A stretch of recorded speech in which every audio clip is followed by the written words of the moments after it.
Give me just 1 second. It's a little tall.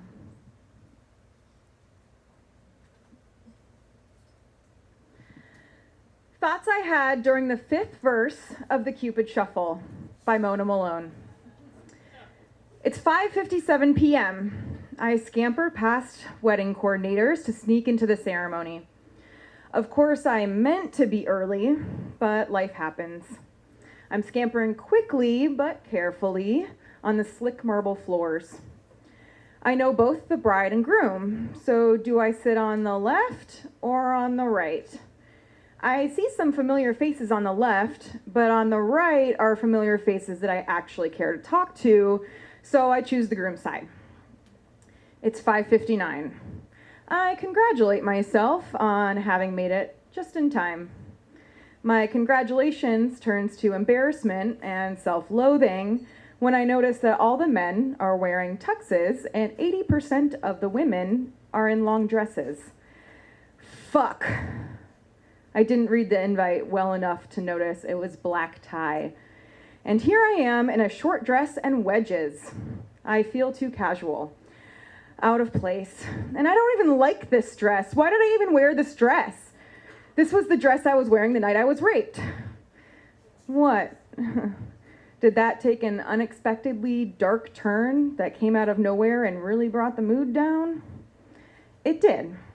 Because rape is an unexpectedly dark turn that comes out of nowhere and really brings the mood down. The night it happened was actually the first time I wore this dress, so I probably didn't throw it away because I'm cheap. I didn't wear it for 2 years after, but recently I've been feeling like I would be reclaiming my power by wearing it again, which is cheesy, but feels true to me. I've only worn it 3 times since. I have one friend who has been through the same thing. Or I should say I have one friend that I know of. Statistically, we have more friends than we realize who this has happened to. What do they say? 1 in 4? She and I check in on each other. We ask each other about our self-care. We text each other on our anniversaries of those days. She texts me when she runs into him. I text her when I wear the dress. Since I was rushing to get here on time, I haven't texted her yet. It's 6:05. The ceremony is late, and I have a moment to catch my breath while I write in the wedding card that I brought in my purse. I try to count. I think this is my 17th wedding. Everyone gets the same wedding card. I have a stack of them at home, and everyone pretty much gets the same handwritten note, which is actually a quote I stole from a very touching father of the groom speech at a wedding 5 years ago. If there's a guest book or commemorative picture frame for me to sign later, I will, in all likelihood, write the same message. It's 6:09, and if I'm honest with myself, I don't know why I'm here. I'm sort of surprised I was even invited. I mean, the bride, groom, and I were friends in school and all, but not close friends, and I used to work at the same place as the bride, but we rarely saw each other. And it was only after I got the invite to the wedding that I asked her to lunch because I felt like I needed to show some effort here. At 6:15, the string quartet fires up and the bridesmaids sashay down the aisle. The last bridesmaid looks a lot like the bride, and I rack my brain trying to think if she has a sister. I feel like that knowledge should probably be a prerequisite to my sitting here at her black tie wedding. The groomsmen process in, and I see him. I didn't know he was that good of friends with the groom. It was a guy that we had gone to school with, the one who raped my friend. He's a slovenly, goofy man, very smart, decently witty, and in general, seems pretty non-threatening.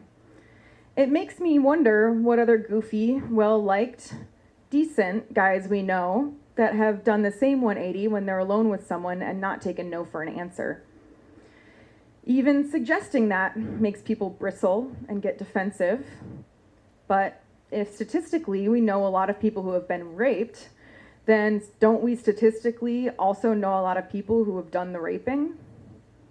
Maybe that's another unexpected dark tangent in an otherwise mediocre wedding story, but that's about how often and how randomly it surfaces in my conscious mind after hours or days of lying dormant.